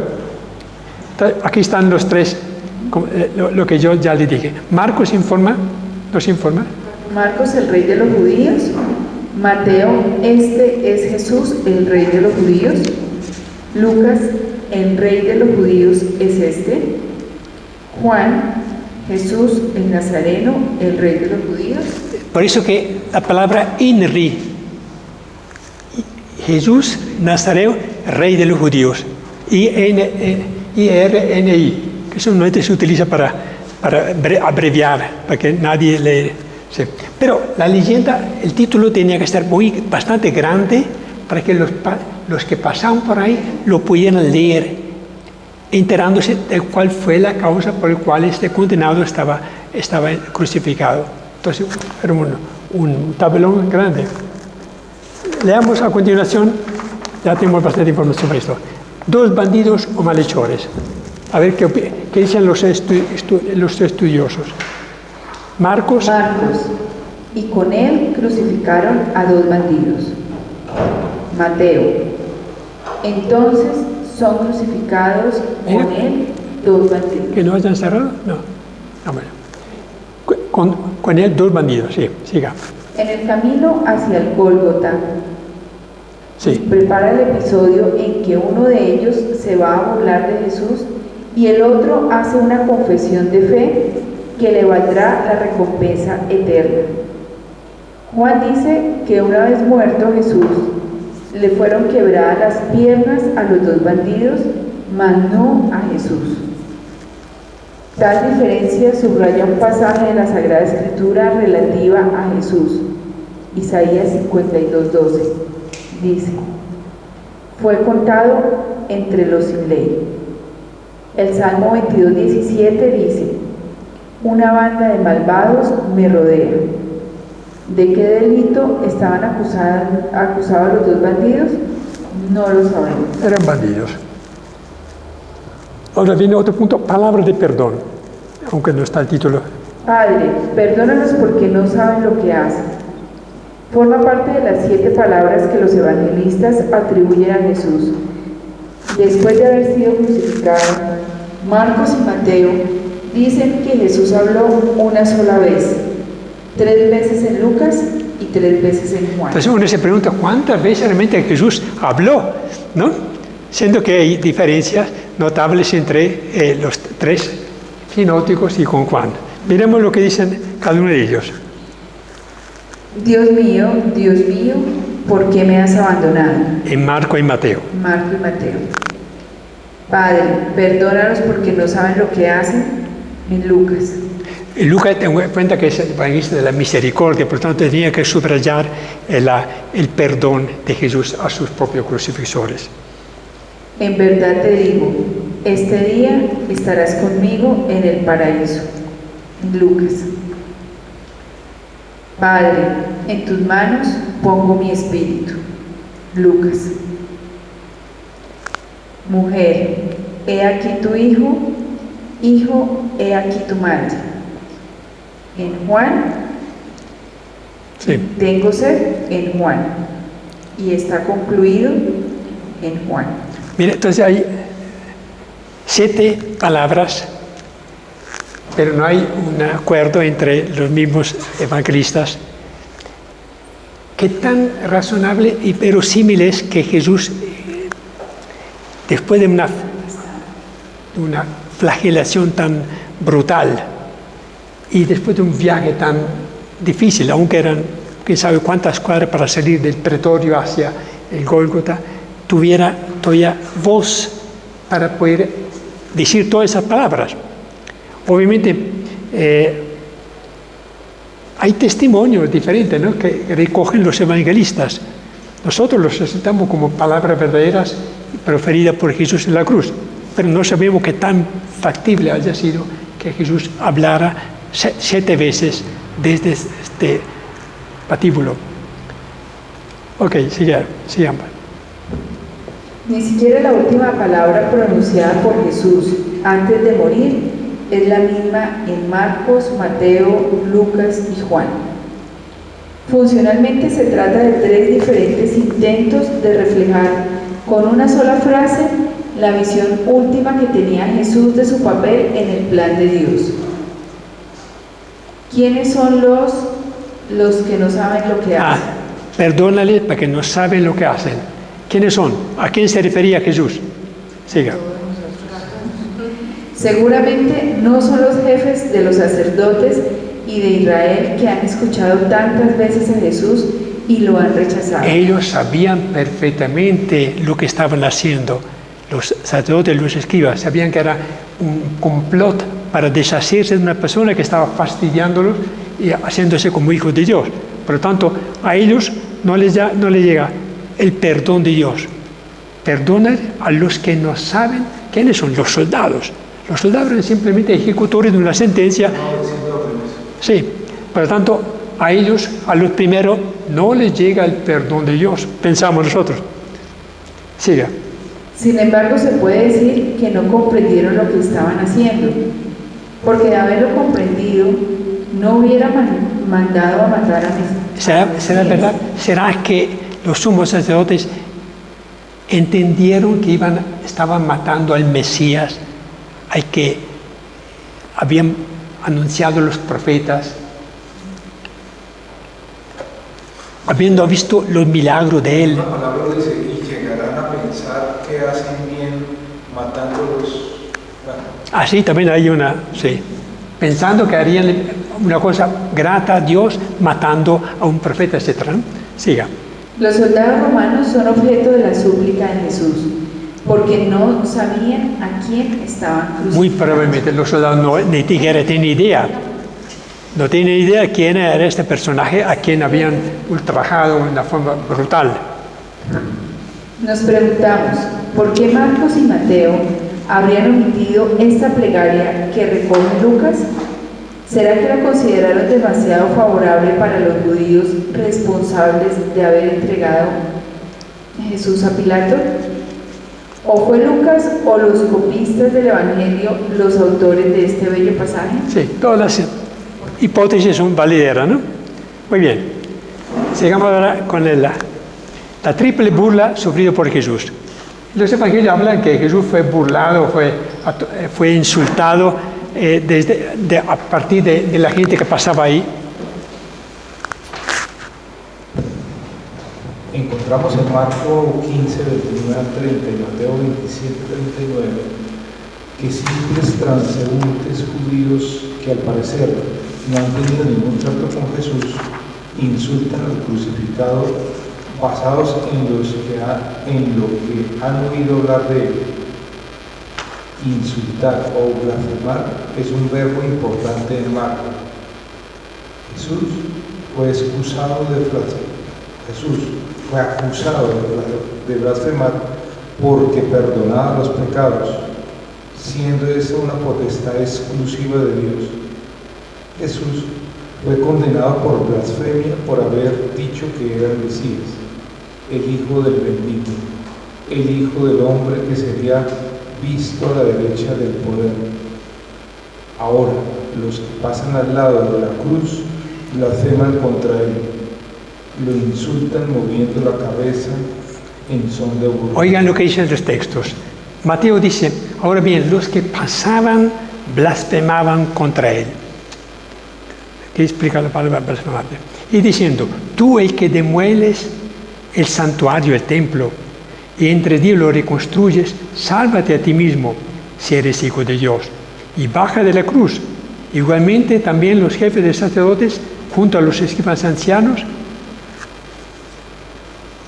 le decían, a otro salvó, a sí mismo no se puede salvar. Tengan en cuenta que en la misma expresión, Satanás en el desierto dice, si tú eres hijo de Dios, manda esta piedra. Aquí dicen, si tú eres hijo de Dios, bájese de la cruz, ¿no? ¿Qué dice Marcos? Que fue el primer evangelio. Y los que pasaban blasfemaban contra él, moviendo su cabeza. Todos los tres evangelistas hablan de mover la cabeza, como diciendo el pobrecito, ¿no? Así. Y diciendo, tú que demueles el santuario y lo reconstruyes en 3 días, sálvate a ti mismo. Bajando de la cruz, igualmente, también los jefes de los sacerdotes, son otro grupo aparte, que se mantenía aparte del pueblo, burlándose unos con otros, junto con los escribas, decían, a otro salvó, a sí mismo no puede salvar. El Cristo, Rey de Israel, baje ahora de la cruz para que veamos y creamos. Lucas dice, y el pueblo estaba allí viendo, punto. Luego dice, ahora bien, se mofaban también los jefes, y diciendo, a otro salvó, salves a sí mismo, si este es el Cristo de Dios, el elegido. Juan no menciona nada al respecto. Interesante, porque debería haber alguna mención. Sigamos entonces ahora. La primera burla. La primera burla es que Jesús pretendía destruir el santuario del templo y reconstruirlo en 3 días. Muy probablemente cuando Mateo escribió el Evangelio, el santuario físico de Jerusalén ya había sido destruido. Fue en el año 60, Mateo escribe en el año 70, 10 años después. Lucas dice y el pueblo estaba allí observando. El hecho que esa multitud del pueblo fuera acompañada por mujeres que se daban golpes de pecho y se lamentaban por Jesús, da la impresión que no eran hostiles a él. Luego Lucas dice que todas las multitudes que estaban allí reunidas para la observación de esto, habiendo observado sus acontecimientos, se volvieron golpeándose del pecho. Lucas relata a continuación, allí estaban mofándose empero también los magistrados, sacerdotes, escribas y ancianos. Mientras que la mayoría del pueblo observaba a Jesús crucificado y se regresaba golpeándose del pecho, hay otro grupo formado por jefes de los sacerdotes que estaban mofándose. Increíble la situación, ¿no? El pueblo entendió o adivinó, viendo a este hombre inerme, crucificado, y se abandona este sitio golpeándose el pecho, reconociendo, nosotros lo hemos crucificado, somos culpables, o por no protestar nada, o porque hemos tomado parte, lo hemos insultado. En cambio, los magistrados, los jefes de los sacerdotes, están ahí, continúan mofándose. La culpabilidad es todavía más grande. Sigamos. Marcos presenta a los jefes. Marcos presenta a los jefes de los sacerdotes burlándose de él entre sí y hablando de Jesús en tercera persona. Los cargos que las autoridades judías presentaron contra Jesús al interrogatorio son utilizados como burla ahora que se encuentra en la cruz. Pero Dios se valdrá de ellos para vindicar a Jesús cuando muera. Y aquí la burla es de los sacerdotes. Sálvate a ti mismo. En Marcos, y a sí mismo no puede salvarse. A otro salvó, que se salve a sí mismo. Baja de la cruz. ha confiado en Dios que lo libre si lo quiere. La segunda burla según Lucas. Además, también los soldados se burlaban de él. Esto podría traer una consideración. Hay muchas formas de condenar a una persona, ¿no? Una es tomar parte activa, como los sacerdotes, fariseos y escribas. Otra es cruzarse de brazos. Yo no sé nada de esa persona, ¿no? Y no hago nada en favor para defender, como de repente ocurriría mucho en el Sanedrín, que no tomaron la palabra, no defendieron a Jesús cuando fue interrogado. Una tercera es burlarse, ¿no? Y muy tarde el golpearse de pecho cuando ya no han hecho nada. Esto puede pasar nosotros ante muchas situaciones que se dan en la vida. Hay gente que toma parte activa, que ataca, o la prensa, la radio, la televisión, otros que se cruzan de brazos, allá ellos, ¿no? Otros que se burlan, son cosas, ¿no? Se burlan de los pobres. Y finalmente hay otros que realmente reconocen nosotros somos culpables por no haber hecho nada en favor, ¿no? Esto nos enseña un poco cuál es nuestra forma como cristianos de tomar parte, ¿no? Muy bien, sigamos. Amigos y discípulos junto a la cruz. Marcos dice que un grupo de mujeres estaban observando de lejos. Hay dos tradiciones, una de los sinópticos y otra en Juan. En Marcos, las mujeres que están cerca de la cruz no dialogan con Jesús. En cambio, en Juan hay un diálogo. En Marcos son 4 mujeres. La razón por la cual no se menciona el nombre personal de la madre de Jesús puede ser que, como el discípulo al que Jesús quería, cuyo nombre tampoco se da, ella desempeña un papel simbólico. Entonces, ¿por qué no se nombra a la hermana de la madre de Jesús? Si comparamos la lista ofrecida por Juan de las mujeres con la lista de las mujeres de los sinópticos, Salomé es la tercera mujer, pero ella no es la madre de Santiago y Juan, ni es la hermana de la madre de Jesús. Se ve claramente que algunos nombres de mujeres relacionados con Jesús varían según las diferentes tradiciones de los diferentes evangelios. Esto da lugar a que muchas personas dicen, si ni siquiera los evangelios se han puesto de acuerdo sobre el nombre de quienes asistieron de las mujeres, ¿no? Indica que esto es fruto de la fantasía de los evangelistas, o que se inventaron. En cambio, era un cero de izquierda y no era tomada en cuenta. Antes las nombraron, antes les dijeron que habían, sí. todo lo contrario, es una prueba en favor. Si las primeras comunidades, ¿no? que dieron lugar a los evangelios, porque cuando Marco escribe, ya la comunidad cristiana habían hecho ya 30 años de vida, ¿no? El hecho de que tuvieran evangelios con afirmaciones tan diferentes demuestra que era la verdad, que simplemente cada uno de los evangelistas, valiéndose de fuentes diferentes, había transmitido la misma verdad de fondo, que es la crucifixión y la muerte, porque si todos se puesto de acuerdo, uno sospecha, se pusieron de acuerdo para decir las cosas que son inverosímiles. Es preferible tener, como el caso de las apariciones de Jesús resucitado, que haya discordancia para demostrar que cada uno se basó en fuentes de información diferentes, pero que coincidieron en lo sustancial.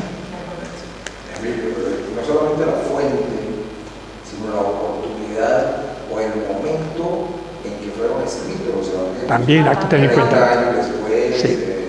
La base Sí. no fue sobre el momento que se vivió. Ah, no, 40 años, 50 años más tarde, ¿sí? 60 años más tarde. Muy bien. Se ve claramente que algunos nombres de mujeres relacionados con Jesús varían según las diferentes tradiciones de los evangelios. Aquí nos interesa la madre de Jesús y el discípulo a quien Jesús amaba.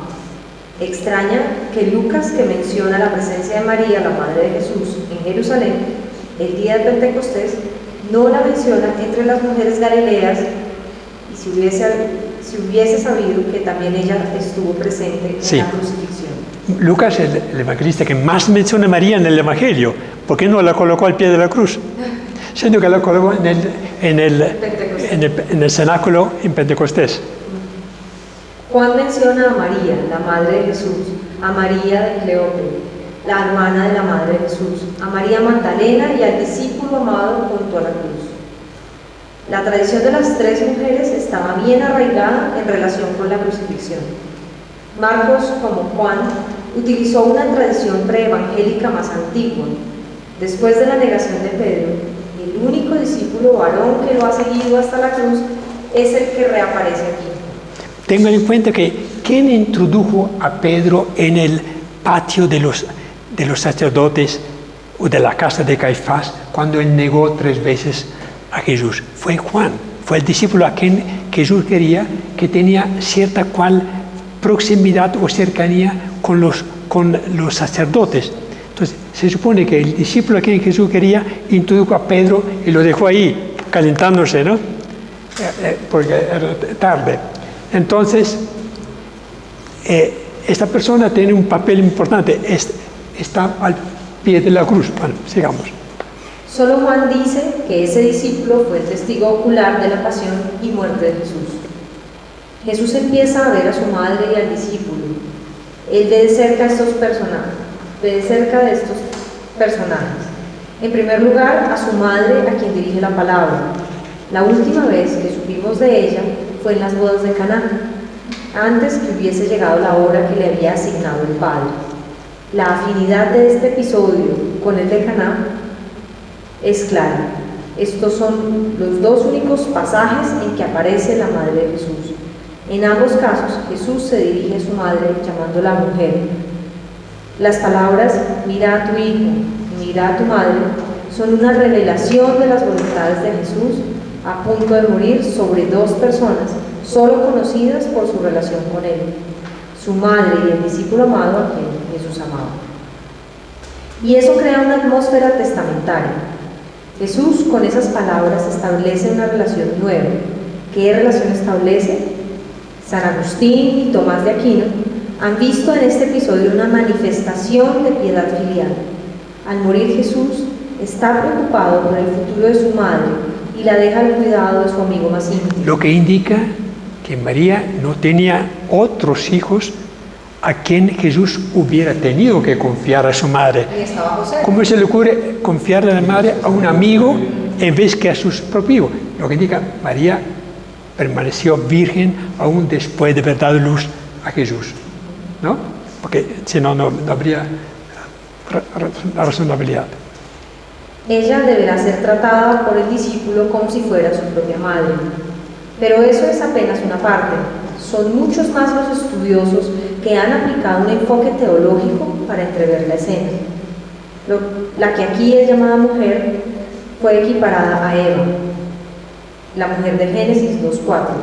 Así como la antigua Eva era la madre de todos los vivientes, la nueva Eva, María, deviene la madre de los discípulos de Jesús. En cuanto al discípulo, es el hijo dado a María en sustitución del que moría en la cruz. Si el discípulo amado representa al cristiano, María es vista como la representación de la Iglesia, que es la madre de los cristianos al darles vida a través del bautismo. Las palabras "desde aquel momento el discípulo la llevó a los suyos" fue interpretada de forma diferente.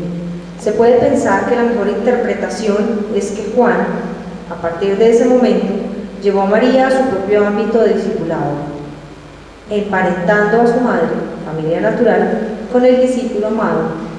Jesús quiso ampliar el discipulado de manera considerable, como una señal de que crecería e incluiría a muchos de diferentes procedencias. Bueno, sobre el discípulo amado, nosotros pensamos que fue Juan el Evangelista, pero hay pruebas diferentes. Es muy poco probable que fuera Juan, el hijo de Zebedeo, porque cuando la madre de los 2, de Santiago y Juan, quiso pedirle a Jesús que los colocara uno a la diestra y otro a la izquierda de su trono en el reino del cielo. Jesús dice, ¿serán capaces de beber el cáliz amargo de la pasión? Sí, ¿serán capaces de morir mártires? Y Jesús dice, sí, lo estarán. Lo que indica que cuando Juan escribe el Evangelio del año 90 y 100, Juan había muerto hace mucho rato. Todos los apóstoles habían muerto antes. Lo que indica que el discípulo amado es muy probablemente otra persona diferente. No era de los 12, sino era una persona amigo personal de Jesús. Y muy probablemente, por tanto, testigo de la muerte de Jesús. Y probablemente es el discípulo, sí, el amigo que recibe a María en su propia comunidad cristiana, ¿no? Sin embargo, hay estudios muy profundos y ninguno de ellos demuestra claramente que fuera el discípulo diferente a Juan el Evangelista, pero diferente, por tanto, al autor del Evangelio. Sobre esto hay muchas opiniones, no vale la pena profundizar porque sabemos que era una persona de plena confianza de Jesús, amigo de Jesús. Entre otras cosas, ayer que estaba dirigiendo el grupo en martes en Nuestra Señora del Campo, de repente apareció, abrieron la puerta, había una reunión de arciprestes y estaba el vicario episcopal, Monseñor, cual nos vio reunidos y dice, les felicito porque el grupo bíblico está reunido, etc. Pero yo aproveché para decirle, el tema que estamos desarrollando es el siguiente. Siguiendo el esquema de José Antonio Pagola, grupos de Jesús, este grupo se propone, como los demás grupos, convertirse en amigos y en amigas de Jesús. Él miró como desconcertado para decirle que le puedo decir yo. De todas maneras se alejó, porque el término amigo de Jesús, en vez que discípulos o buenos cristianos, ¿no? Puede confundir, porque una cosa es ser discípulo de Jesús, otra cosa es ser discípulo y además amigo de Jesús. Y el propósito que se fija José Antonio Pagola con estos 40 encuentros que yo desarrollo en 3 grupos es formar amigos y amigas de Jesús. Hablando aquí del amigo de Jesús. Muy bien, sigamos. Jesús crucificado, últimos acontecimientos. Un enfoque dominante en los dos evangelios, Marcos 15:33, Mateo 33:24 y Evangelio de Pedro, es simbólico y teológico. Marcos dice, ningún ser humano ha mostrado misericordia al Hijo de Dios y ahora a mediodía en el ámbito de la naturaleza. Toda la tierra queda sumida en las tinieblas.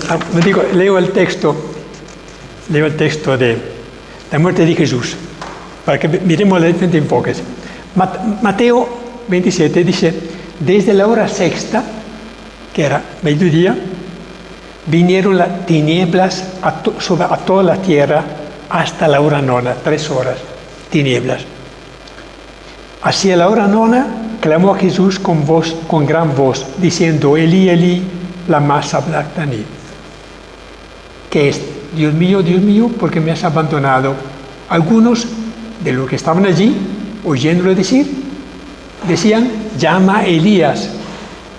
Elías este. Marcos dice, y llegada la hora sexta, vinieron la tiniebla a la tierra entera, Mateo copia Marcos, hasta la hora nona. Y a la hora nona clamó Jesús con gran voz, Eloi, Eloi, Eloi, lama sabactani. ¿Qué quiere decir? Dios mío, porque me has abandonado. Y algunos de los que están presentes, igual, si Mateo copia exactamente lo de Marcos. Lucas, en cambio, dice, y era ya como a la hora sexta, y vinieron tinieblas en tierra entera, hasta la hora nona, habiéndose eclipsado el sol. El velo del santuario se desgarró por medio. Hasta ahí. Juan dice, después de esto, sabiendo Jesús que todo estaba ya cumplido para que se llevase a término la escritura, dice, tengo sed. Estaba allí una vasija llena de vinagre, una esponja pues plena de vinagre, poniéndola en un hisopo, se le ofrecieron a su boca. Cuando tomó el vinagre, sí tomó el vinagre, Jesús dijo, está cumplido, e inclinando la cabeza, entregó el Espíritu. Así en los últimos momentos entre los sinópticos, diferente Juan. Mateo. En el Antiguo Testamento, la oscuridad caótica... No, leemos de abajo. Mateo, además de la oscuridad mencionada, menciona también otras señales escatológicas: temblor de tierra, rasadura del velo del templo y resurrección de muertos. Muy bien.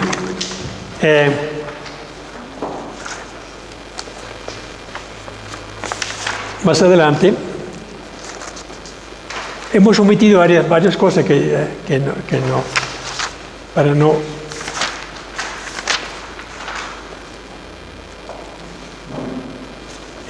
Miremos en la página 86. Conclusiones. Arriba, parte superior. Ningún testigo de la pasión de Jesús asistió a todos los acontecimientos. Ningún testigo de la pasión asistió a los acontecimientos. Por lo tanto, quien quería contar los hechos tenía que apoyarse en testimonios de otras personas. Además, lo que habían visto pasó por una meditación, la de su conciencia, de su lenguaje y de las fuentes de interpretación. Todos los participantes del drama tenían un denominador común. Sabían que los judíos habían arrestado a Jesús y lo habían denunciado ante Pilato, el cual, bajo la presión popular, lo condenó a muerte y ejecutó la sentencia. Seguro. Aunque la resurrección de Jesús escapa al tiempo y por consiguiente a la historia, no está desvinculada del marco de espacio y tiempo dentro del cual se manifestó. Lucas pone en los labios de Pedro, el día de Pentecostés, la siguiente presentación de la resurrección. Dios ha constituido Señor y Cristo, Mesías, a este Señor, a quien vosotros habéis crucificado. A este Jesús Dios lo resucitó, de lo cual todos nosotros somos testigos. Así pues, exaltado por la diestra de Dios, ha recibido del Padre el Espíritu Santo prometido y lo ha derramado. Esto es lo que vosotros veis y oís. Desde el principio, los primeros cristianos escrutaron las Escrituras de Israel para encontrar una confirmación de su nueva fe y la de su mensaje pascual. Le aplicaron el Salmo 110 y el texto de Daniel 7, 13 y 14. Luego empezaron a mencionar los nombres de los testigos de las apariciones, María de Magdala, Pedro y Santiago. Incluso establecieron listas de testigos oculares. Pablo conservó una que prolongó con sus recuerdos y su experiencia personal, 1 Corintios 15. La aparición a Cefas, nombre semítico de Pedro, está confirmada por Lucas al final de la narración del episodio de Maús. La aparición a Santiago, el hermano del Señor, es mencionada por el autor del Evangelio de los Hebreos.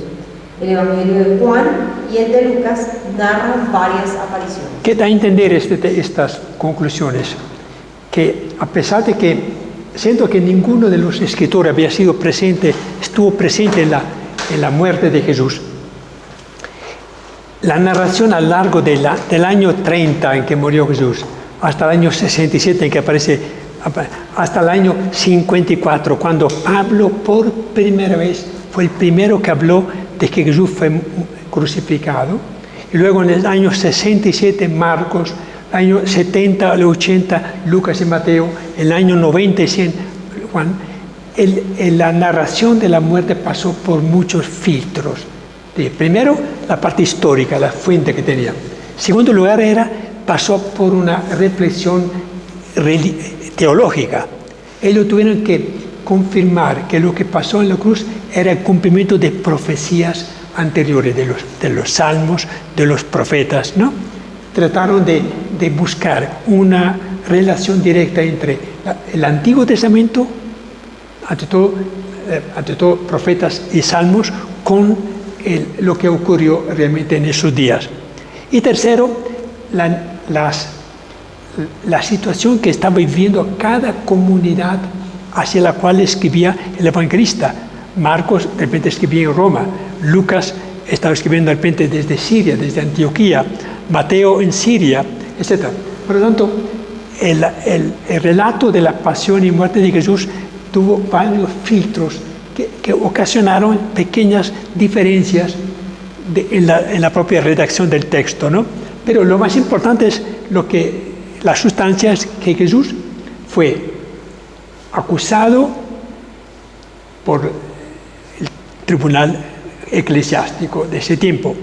Fue entregado a Pilato y Pilato lo condenó, murió en el Gólgota, ¿no?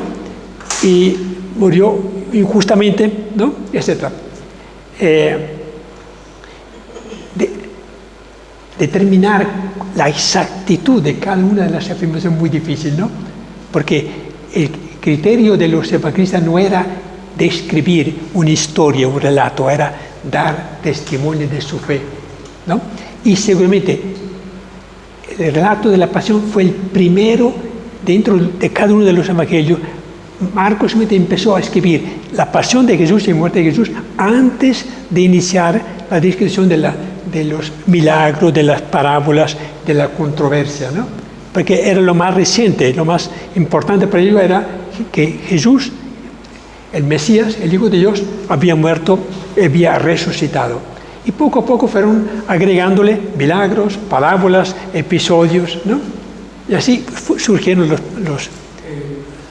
Lucas era compañero de Pablo en algún tiempo, ¿cierto? Fue un compañero de Pablo, sí. Y Pablo fue el primero que escribió. Sí, aquí tenemos el texto. Me gustaría, por ejemplo, que miremos el texto de... ¿Quiénes fueron los primeros? En la página 76. Vamos ahí. Quería mencionar esto. Dice, la pasión y muerte de Jesús están en el origen de nuestra fe. Si Cristo no hubiera muerto y resucitado, nosotros no estaríamos acá en esta reunión. Sin la gloria del Gólgota, las comunidades cristianas no habrían visto la luz de la resurrección. Dice, a pesar de los innumerables trabajos de investigación de los eruditos, a lo largo de 2000 años, cuántas personas se trataron de explicar un poco esa diferencia. Los textos de la pasión y muerte no han sido aún esclarecidos del todo. Hoy somos conscientes que los textos evangélicos de la pasión y muerte de Jesús no son reportajes desinteresados, son más bien una reconstrucción realizada por teólogos e historiadores creyentes. Son testimonios de fe. Quienes los compusieron poco a poco estimaron que la muerte de Jesús no fue producto del capricho o de la alianza entre los poderosos, sino de un plan de Dios que se impuso finalmente por la resurrección. Luego dice, las fuentes. En su forma actual, como lo tenemos nosotros actualmente, los relatos evangélicos de la pasión son narraciones elaboradas por la Iglesia, por personas creyentes. Datan de los años 70 hasta el 100 después de Cristo. Y no son los testimonios más antiguos, porque Pablo ya del año 54 o 57 habla de la pasión de Cristo. Dice, el apóstol Pablo, primer escritor cristiano conocido, cita en sus cartas confesiones de fe y testimonios sobre la muerte de Jesús. Estos textos evocan la muerte y resurrección de Jesús. Tengan en cuenta que cuando Pablo escribe, él dice, por ejemplo, que muchos de los 500 discípulos que vieron a Jesús resucitado todavía vivían, lo que indica que Pablo estuvo más cerca de las fuentes del propio Marcos, Lucas y Mateo. Dice, mire, en la primera carta de los Corintios, capítulo 2, del 7 al 8, hablamos de una sabiduría de Dios, misteriosa, escondida, destinada por Dios desde antes de los siglos, para gloria nuestra, desconocida por todos los príncipes de este mundo, ante todos los magistrados de Jerusalén. Pues de haberla conocido, no hubieran crucificado al Señor de la gloria. Habla por primera vez de la crucifixión. A los primeros cristianos les interesaba la salvación que produjo la muerte, mas no las circunstancias que lo causaron. En la carta de los Romanos, capítulo 3, 23 26. Todos pecaron y están privados de la gloria de Dios, pero son justificados por el don de su gracia en virtud de la redención realizada en Cristo Jesús, a quien exhibió Dios como instrumento de propiciación por su propia sangre mediante la fe. Entonces habla de redención por la sangre. En la primera carta de los Corintios otra vez, porque os transmití en primer lugar lo que a mi vez recibí. Pablo recibió testimonio de otros testigos, que Cristo murió por nuestros pecados, según las Escrituras, que fue sepultado, que resucitó al tercer día, según las Escrituras, que se apareció a Cefas y luego a los 12. Testimonio importantísimo. En la carta de Filipenses, el cual, siendo de condición divina, no codició ser igual a Dios, sino que despojó de sí mismo, tomando la condición de esclavo, asumiendo semejanza humana y apareciendo en porte de hombre, se rebajó a sí mismo, haciéndose obediente hasta la muerte y una muerte de cruz. Por eso Dios lo exaltó, le otorgó el nombre, sobre todo el nombre, para que el nombre de Jesús, toda rodilla se doble, en los cielos, en la tierra, en los abismos, y toda lengua confiese que Jesús es el Señor, para la gloria de Dios Padre. Y la primera carta, a la noche en que fue entregado, Jesús rindió testimonio ante Pilato. Entonces hay testimonio mucho más reciente. Pablo se convirtió al cristianismo en el año más o menos 34, 4 años después de la muerte de Jesús. Y empezó a escribir, después de sus faenas, empezó a escribir en el año 47 y 51 a los tesalonicenses, poco a poco. Lo que indica que son los primeros testimonios escritos sobre la pasión de Jesús. Luego vienen los 4 evangelistas que acabamos de estudiar. Pero hay un testimonio de Josefo, un judío, pero no cristiano, que dice que aunque Pilato lo condenó a morir en la cruz por denuncia presentada por las autoridades de nuestro pueblo, se les apareció vivo de nuevo al tercer día, ya que los divinos profetas lo habían ya anunciado. Bueno, hasta ahí. También los autores romanos, paganos, por ejemplo, Tácito, dice: aquel de quien tomaban el nombre Cristo había sido ejecutado en el reinado de Tiberio por el procurador Pilato. Entonces, una fuente pagana totalmente imparcial. ¿Cuál es eso? Entonces, conclusiones. Jesús existió de veras. El que niegue la existencia de Jesús está fuera de eso. Nadie lo niega. Fue ejecutado tras una condena a muerte pronunciada por Pilato. Los jefes judíos estuvieron implicados en esta sentencia. Aparte de... Sí, hasta ahí. Entonces, tenemos ya un cuadro bastante completo de lo que podemos saber sobre la pasión y muerte de Jesús.